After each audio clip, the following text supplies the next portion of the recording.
Parmi tous les hommes qui se sont fait un nom par leur puissance spirituelle, Dieu distingue Moïse et Samuel. Nous savons comment Moïse s'interposa en faveur du peuple et comment ensuite, de son intercession, il sembla que Dieu eût changé d'idée. Telle est au moins l'interprétation naturelle après la prière de Moïse. Les intentions de Dieu, semble-t-il, se sont modifiées. Dieu s'est repenti. Livre des Nombres, chapitre 14. Ainsi, Moïse se tient à la brèche et il émeut le ciel par ses supplications. Samuel est mis en parallèle avec lui, comme si l'Écriture voulait nous dire que ces deux hommes représentent le dernier mot en matière d'action sur Dieu par la prière. Lisez Jérémie 15:1, l'Éternel me dit quand Moïse et Samuel se présenteraient devant moi, je ne serai pas favorable à ce peuple. Chasse-le loin de ma face, qu'il s'en aille. Ce qui est donc mis en relief dans la personne de Samuel, c'est le principe de la prière à une époque de transition. C'est la prière qui est le trait d'union entre ce qui est et ce que Dieu veut, entre une situation précaire et le retour à une situation normale. La transition est caractérisée par ce puissant ministère d'intercession. De l'angoisse et de la détresse d'Anne est issu cet instrument de prière qui va provoquer un changement de régime. Regardez un peu la vie de Samuel et voyez comment il recourt à Dieu. Ne cesse point de crier pour nous à l'Éternel, lui dit un jour le peuple. Ne cesse point de crier pour nous. Quel témoignage! Cela revenait à dire que la vie de Samuel, de notoriété publique, est une vie d'intercession en faveur du peuple. Ou le fait dire en substance ceci. Continue, continue.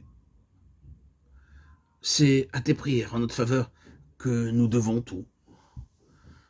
C'est donc bien le principe de la prière qui, avec Samuel, se détache sur le plan de l'histoire. Mais ne l'oublions pas, avant de pouvoir agir sur Dieu par la prière, il faut apprendre à connaître la voix du Seigneur dans nos cœurs. Les premières années de Samuel furent des années où il apprit à reconnaître la voix du Seigneur. Même lorsque Élie laissait parler cette voix sans y prendre garde, Dieu apprenait au jeune Samuel à la reconnaître.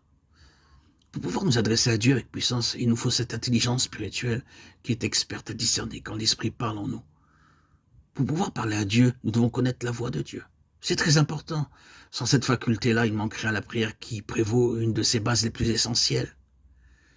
Car une vie de prière, ce n'est pas l'addition ou la succession ininterrompue d'un certain nombre de requêtes. C'est un ministère d'intelligence avec Dieu.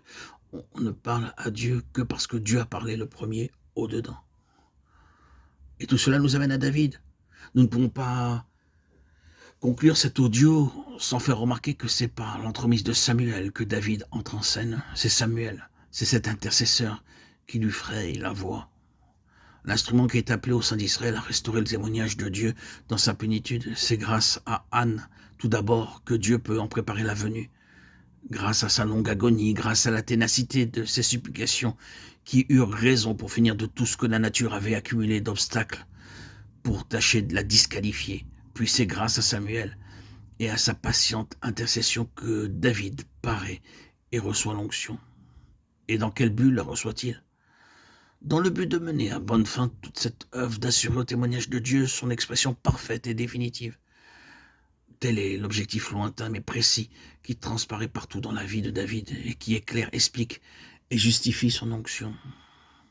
Y a-t-il à l'heure actuelle une crise dans la vie du peuple de Dieu et dans l'œuvre de Dieu en général? L'action divine est-elle en suspens? La mesure de bénédiction et de puissance dont nous sommes témoins est-elle en rapport avec les besoins de l'heure? Les méthodes qui ont fait naguère la richesse spirituelle de l'Église ont-elles le même succès aujourd'hui? N'a-t-on pas le sentiment que pour faire face à la situation présente, il faut au peuple de Dieu quelque chose d'absolument nouveau, qui transforme sa vie jusque dans ses racines? N'y a-t-il pas dans la résistance des puissances de ténèbres un acharnement sans précédent? Si tout cela est vrai, ne reconnaîtrons-nous pas qu'il y a là une voix d'en haut et que Dieu nous appelle maintenant à gagner des hauteurs que nous n'avons encore jamais connues?